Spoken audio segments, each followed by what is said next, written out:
안녕하세요. 민변의 송상규 변호사입니다. 자, 오늘은 쫄지마 형사 절차 일부 총론입니다. 쫄지마 형사 절차 왜 읽어야 할까요? 같이 한번 살펴보겠습니다. 법 없이 살 사람이란 말이 있죠. 그런 사람도 살면서 한 번씩은 형사 재판을 받을 수가 있습니다.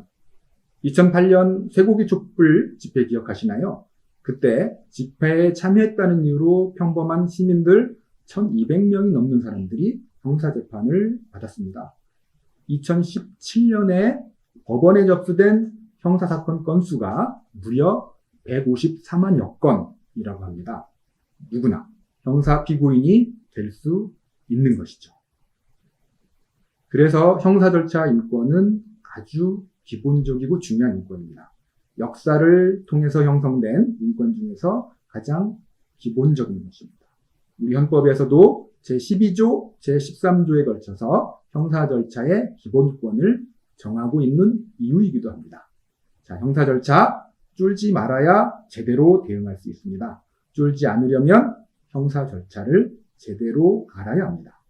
그래서 우리 민변에서 민주시민에 대한 형사 절차 안내서로 쫄지마 형사 절차 재판편 책을 냈습니다.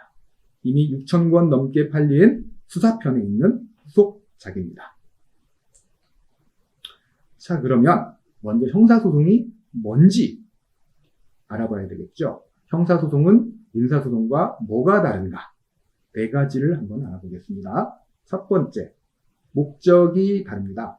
민사는 분쟁을 해결하는 것을 목적으로 하는 재판이지만 형사는 죄가 있는지 없는지를 따져서 처벌할지를 정하는 재판입니다.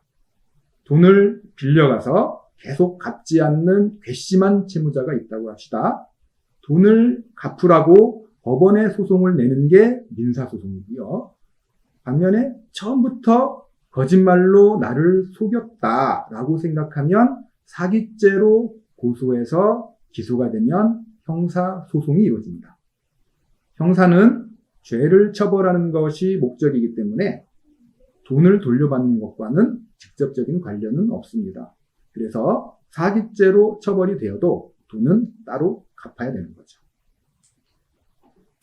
두 번째, 이름도 다릅니다. 형사에는 없는 게 있는데요. 먼저 피고가 없습니다. 민사는 소송을 제기한 사람이 원고가 되고 소송을 제기당한 사람이 피고가 됩니다. 반면에 형사는 처벌을 해달라고 공소를 제기하는 사람이 검사이고 기소를 당한 사람은 피고인이라고 부릅니다. 민사에서 말하는 피고, 형사에서의 피고인 2개를 헷갈리면 안 되는 거죠. 두 번째, 형사에는 소송 대리인이라는 말이 없습니다. 민사에는 소송 대리인이라는 말을 쓰지만 형사에서는 변호사를 선임하면 변호인이 됩니다. 세 번째, 민사는 법이 없어도 재판할 수 있지만 형사는 법이 없으면 재판할 수 없습니다. 아주 중요한 건데요. 죄형 법정주의라는 말 들어보셨습니까? 죄와 형을 미리 법에 정해야 한다라는 원칙인데요. 다시 말해서 어떤 행위를 처벌하는 법률 규정이 없으면 그 행위를 처벌할 수 없다는 것입니다. 형사 절차에서 가장 중요한 원칙이죠.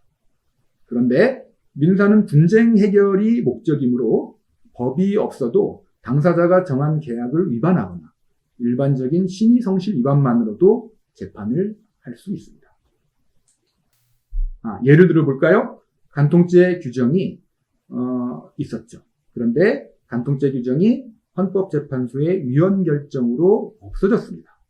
그래서 지금은 간통을 저질러도 형사처벌은 할 수가 없는 거죠. 법이 없으니까요. 그러나 간통한 배우자를 상대로 민사로 손해배상을 청구하는 것은 당연히 할 수가 있습니다.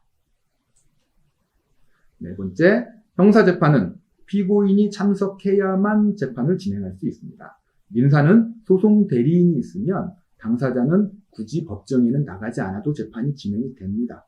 그러나 형사는 변호인이 있어도 피고인이 직접 법정에 출석해야 됩니다. 본인의 유무죄, 신체의 자유가 갈리는 재판이기 때문이죠. 그래서 형사 피고인은 재판에 못 나가는 사정이 생기면 법원에 공판기일 변경 신청을 해야만 합니다. 자, 형사와 민사의 차이를 살펴봤습니다. 이제 본격적으로 형사재판에서 어떤 것들이 중요한지를 알아보도록 하겠습니다.